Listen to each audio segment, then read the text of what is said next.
Bonjour, vous écoutez l'épisode 4 de Bonheur et Coccinelle, le podcast qui vous aide à choisir votre vie et à déployer vos ailes. Je suis Sandra Morel-Bordenave, sophrologue et formatrice en entreprise.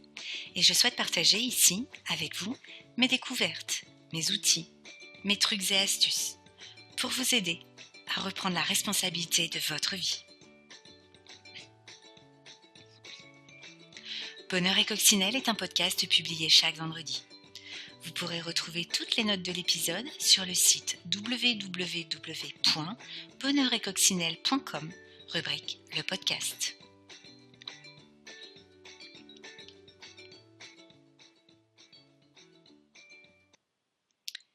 Et la semaine passée, nous avons abordé le douloureux sujet qu'est le burn-out, ses causes, les profils des personnes les plus susceptibles d'être touchées, ses symptômes.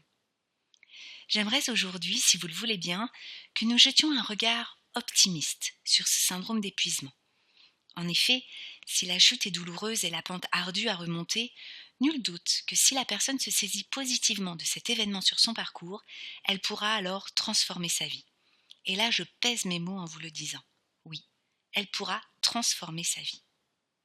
Comme nous l'avons déjà évoqué, et pour ceux ou celles qui n'auraient pas écouté l'épisode précédent, je vous invite à le découvrir pour mieux comprendre de quoi nous parlons. Donc, comme nous l'avons déjà évoqué dans l'épisode 3, les personnes les plus à même d'être victimes de burn-out sont des personnes travaillant souvent dans des domaines de soins ou de relations d'aide. Ce que l'on peut leur trouver de commun est leur motivation hors norme, à vouloir aider leurs prochains. Elles s'épuisent souvent à essayer de sauver les autres. Prenons l'exemple de Marie, infirmière depuis 10 ans. Marie adore son métier. Elle aime s'occuper de ses patients, les écouter, les soulager. Son métier a toujours été pour elle une véritable vocation. Marie est très appréciée. Ses patients la regrettent lorsqu'elle est de repos. Ses collègues savent pouvoir compter sur elle.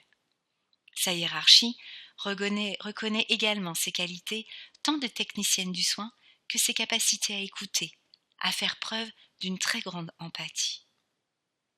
Pourtant, au fil du temps, en dépit de cette reconnaissance bien réelle, Marie ne se sent plus nourrie. C'est comme si toute la reconnaissance qu'on lui renvoie ne l'atteint plus, ne la satisfait plus. Si l'on creusait un peu, on se rendrait compte finalement que Marie fait partie de ces personnes que l'on pourrait qualifier d'égoïstes altruistes.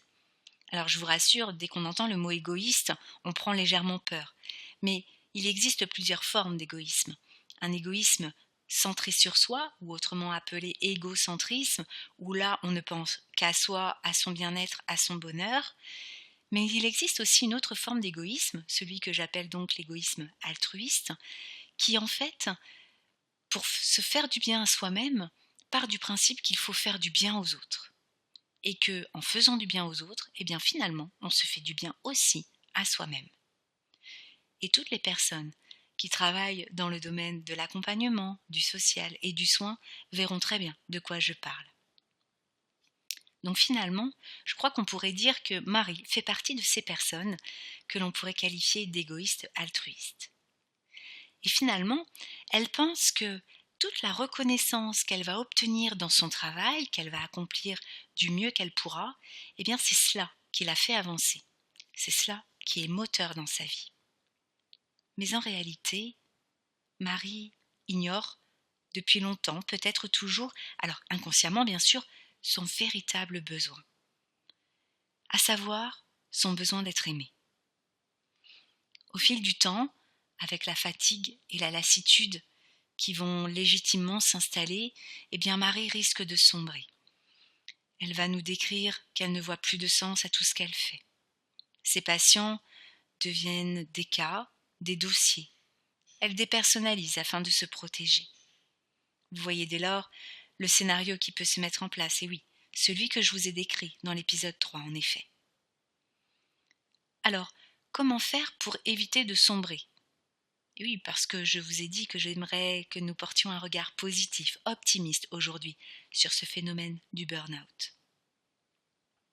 Eh bien, dans un premier temps, Marie devra mettre à jour ce besoin d'amour, masqué derrière celui de reconnaissance, et ainsi bien distinguer les deux. Elle devra réexplorer sa vie, la réorganiser, en vue de permettre à son besoin d'amour d'être nourri, passer plus de temps avec ses proches, ses amis, s'octroyer un peu plus de loisirs.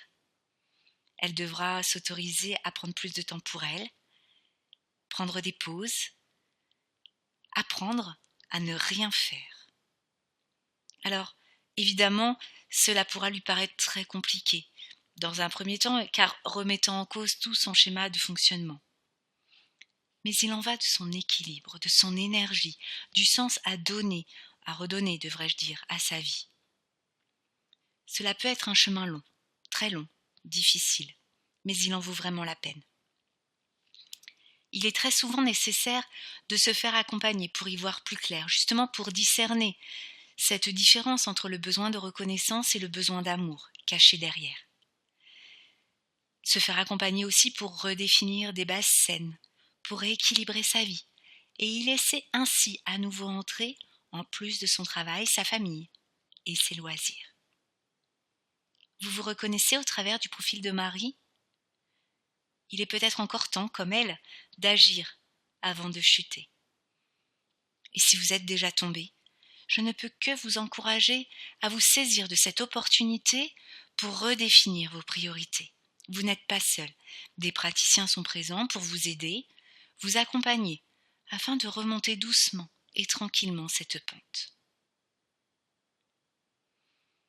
Et avant de conclure cet épisode, je voudrais vous proposer un exercice que j'apprécie énormément dans le but de vous octroyer cette fameuse pause, apprendre à ne rien faire, juste vous centrer sur vous. Cet exercice, c'est un exercice de cohérence cardiaque. C'est une technique respiratoire qui nous permet de ralentir notre rythme cardiaque et par voie de conséquence de nous apaiser et de nous ressourcer. Cet exercice est très simple. Vous allez pratiquer 6 respirations par minute sur une durée de 5 minutes. Pour chaque inspiration, vous consacrerez 5 secondes à l'inspire et 5 secondes à l'expire. Au bout de ces 5 minutes, vous pourrez noter, constater que votre rythme cardiaque se sera ralenti et probablement vous pourrez noter également une forme d'apaisement, de calme intérieur que vous pourrez retrouver.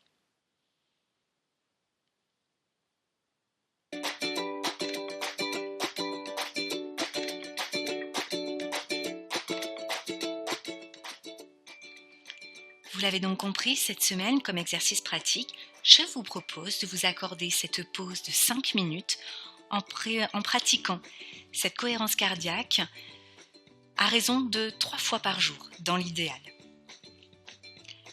Pour ce faire, je vous propose de vous rendre sur mon site www.bonheuretcoccinelle.com, rubrique le podcast. Dans l'épisode 4, je vais joindre dans les notes de l'épisode 2 liens vous permettant de pouvoir pratiquer cet exercice. Le premier lien vous emmènera sur une vidéo YouTube qui vous permettra de pratiquer en vous concentrant sur votre écran et ainsi en apprenant à mieux maîtriser cette respiration. Le deuxième lien que je vous proposerai sera une application que vous pouvez télécharger sur votre téléphone portable et ainsi amener partout avec vous pour pratiquer n'importe où, n'importe quand. N'oubliez pas, l'idéal, c'est de le pratiquer 3 fois par jour à raison de 5 minutes à chaque fois. N'hésitez pas à partager vos commentaires, vos questions, je ne manquerai évidemment pas de vous répondre. Suivez l'actualité de Bonheur et Coccinelle sur Facebook sous l'identifiant Bonheur et Coccinelle en un seul mot. N'hésitez pas à partager ce podcast avec vos proches, vos amis, si vous pensez qu'il peut les intéresser ou leur être utile. Et pour terminer, je voudrais vivement vous remercier pour votre écoute, votre fidélité, mais aussi pour tous les encouragements que j'ai pu recevoir et qui me font vraiment très très chaud au cœur. Je vous donne rendez-vous vendredi prochain pour l'épisode 5 de Bonheur et Coccinelle.